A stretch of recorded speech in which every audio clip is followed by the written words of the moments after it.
How's it going, everybody? We got the early blog access for you today, and we're going to be talking about the release of the Demon's Donna. So hopefully we're getting our Satana free-to-play release. I'm very excited for people to actually get this Curse team, because although, listen, the news about this team has not been inaccurate. This team is garbage in war.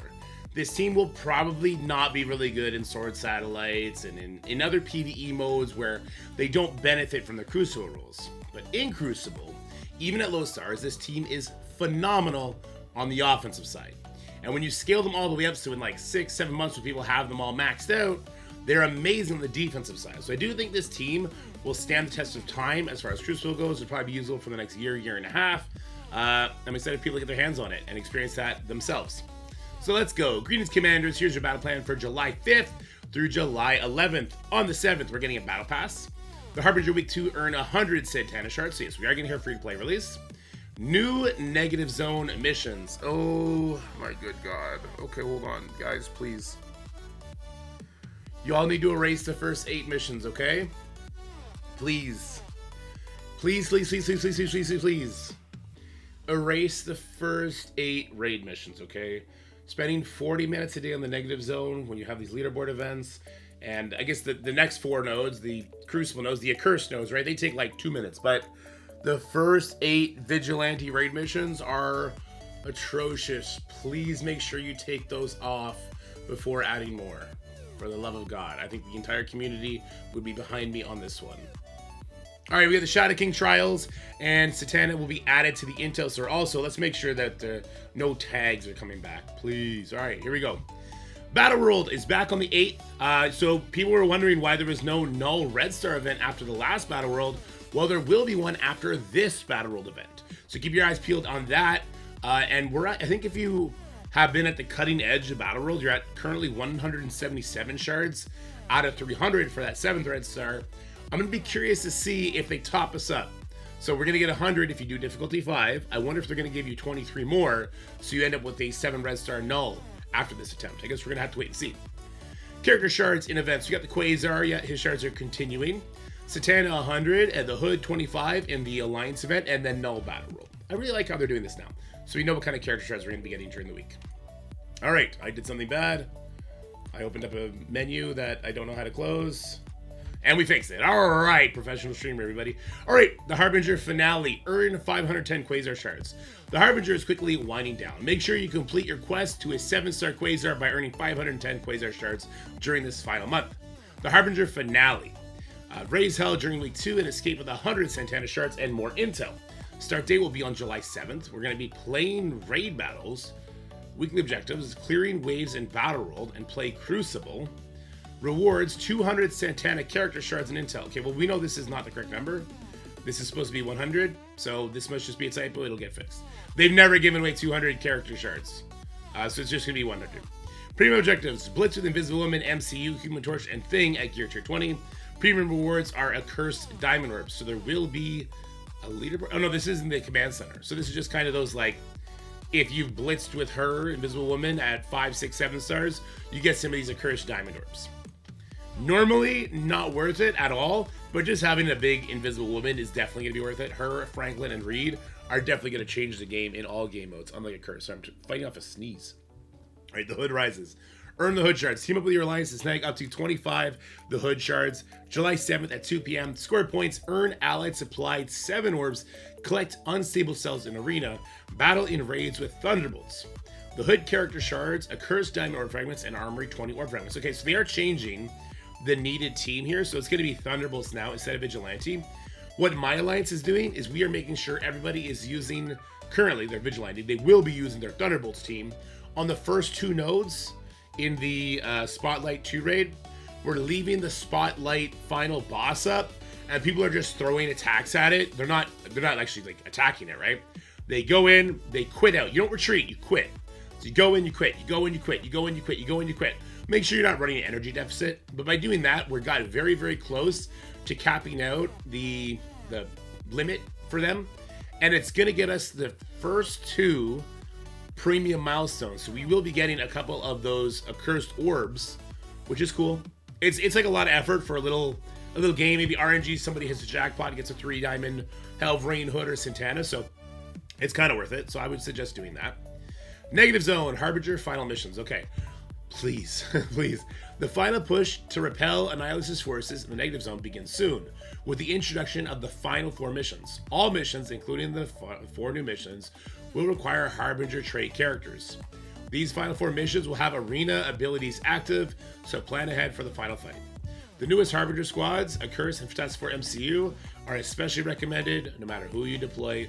We recommend equipping your squads with top gear and purple ISO 8 to ensure they're strong enough for the enemies you'll face. The new Negative Zone Harbinger missions arrive on July 7th at 2 p.m. and you'll have 2 weeks to complete the missions. Power up your top squads now and prepare for the final fights. Okay. We got gold, training modules, crimson gear, purple ISO, Negative Zone orbs, and diamond orbs. Okay, so they're putting no super shiny rewards in here that people are going to freak out over. I really hope, okay, there's a couple things they could do to make this not suck, right?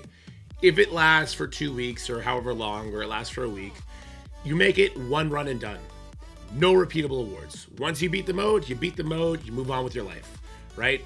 Because last time we did the 4 Crucible nodes without the full Crucible team, it sucked. It sucked so bad, and the Accursed even couldn't handle it, that they actually took away all tags. For these next 4 missions, to have the arena tags on them, if they start throwing in characters like the Annihilators, or even like souped up Secret Defenders, and we have to try and beat that with our Vigilante characters, or our Thunderbolts, or our Accursed, it's not going to be pretty. It's not going to be fun. So I'm happy there's no like awakened ability for some character in here. That's a good thing. I'm happy there's no like 1,000 Satana Shards or something like that, right? That's good. But just go the step further, because people will feel like they're missing out if they can't complete it. So if you make it endless and you put like Negative Zone orbs on the nodes themselves, people will feel like they're missing out, and that is a feels bad moment for them. At the same time, I'm not actually a fan of just like making things stupid easy and everybody gets everything all the time, irregardless of engagement. I actually like engagement-based resources or rewards. Hopefully they find the middle ground. But yeah, it looks like we're getting another Negative Zone. It's going to have 16 missions total. They really can't do that for the next leaderboard. Like, we had the leaderboard now. We had the leaderboard for Odin for 8. The leaderboard for Omega Red Phoenix Force has been 12. Next leaderboard is going to be 16 missions. And if you don't have the Fantastic Four arena team, it's going to be, oh, just God, no, help us. Okay. All right. It is what it is. Let me know your feelings on the Negative Zone. I happen to think they're probably going to be a little, I don't know, negative. And I'll pass that along to the developers. I don't hate the idea of the Negative Zone. I actually like it. I just think every single time there's a new patch, erase the nodes that came before it, right? Like, we had the Vigilante Thunderbolts patch. We did those 8 nodes. Okay, now erase it. You either make 8 new nodes or you just drop down the Negative Zone to only being 4 nodes. We do Crucible teams, and then you erase it when that patch is done. And then we do the Arena one. You do 4 nodes, then you erase it, or you make 8 total, right? Just going further and further and further, it's a drain. It's definitely a drain. All right. Prepare for Battleworld, earn Knull Shards. Stand by for the assault on Battleworld, your next next opportunity to slay Knull and his horde of warriors in exchange for Knull character shards begins on the 8th. Don't miss this next opportunity to power up Knull with shards per your Astral team and other Battleworld forces to ensure you're ready for the challenge. Power up Knull even more with King in Black Red Star milestones. You'll be able to grab 6 Red Stars during the next run that begins on July 11th. Make sure you unleash Knull in Blitz to hit the milestones and bond the King in Black with the power of Red. That's cute. All right. Don't forget, you can score bonus rewards just by watching your favorite Marvel Strike Force streamers. That's me. My wife and kids are going to the cottage next week. You got me the whole week. You're going to get sick and tired of me, though. Need help to get your account? Click on our previous blog for a quick setup. So 30 minutes, we're getting some Human Torch shards. Then we're getting the 7 Red Star for Human Torch, 20,000 intel, and 200 L4 trading modules. Friday free claim. It's Friday again, so you know what that means. Head to the web to claim Friday's free claim, which is available from now until tomorrow. 500 Fiery Incarnate milestones, so that's for the leaderboard currently going on.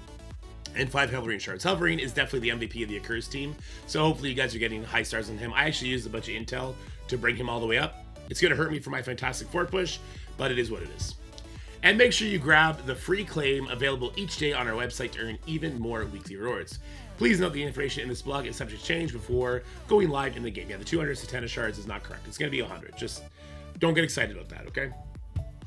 Don't get excited about Negative Zone.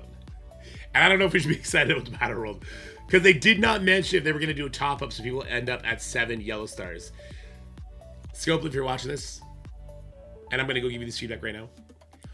If you will be giving people that 23 shard top-up, so the people who've been on the cutting edge are walking away with the 7 yellow stars at the end of this week, make sure you put in the blog. Make sure you let people know that so they can celebrate it. It's not just, oh, this Battleworld is going to be nothing except Raids 2.0 with no rewards at the end, right? Except for these Battleworld credits, which I can't even use in that store because there's no new characters put in there. Take the W, all right? Put 23 more Knull shards in there, celebrate that, share that with everybody, and Bob's your uncle. All right, guys, let me know what you're feeling about this blog. I'm super happy that Satana is going to be getting a super friendly, free-to-play release. I think the Accursed team is really good on offense for everybody who likes Crucible, and I can't wait for you guys to experience that. But for now, stay happy, stay healthy, have yourselves a wonderful day. I'll see you guys in the next one. Oh, let's share something fun. Alright guys, this is that something fun. I am still covering Marvel Mystic Mayhem. I am loving this game. My account is stacked. I spent my Marvel Strike Force budget on Marvel Mystic Mayhem this month as well, and a lot more, to be honest, a lot more, because I wanted to make sure I could test out all these characters just to unlock Captain America. He is super fun. He's a beast. And I've been really enjoying these game modes. So what I want to show you quickly today is the game mode Bifrost Brawl. Looks like this is going to be a alternating game mode. And I think this was really cool. And I think this is something that I would love to see in Marvel Strike Force. There's a lot of cool game modes, ideas I would love to see in Marvel Strike Force. Maybe we can make a video on that. But what we're doing here is we are setting up a defense. So we're setting up a defense that people have to face. And then we're attacking our opponents. And we get 5 attacks per day. We're accruing rewards. There is a leaderboard for it. There are milestone rewards for it as well.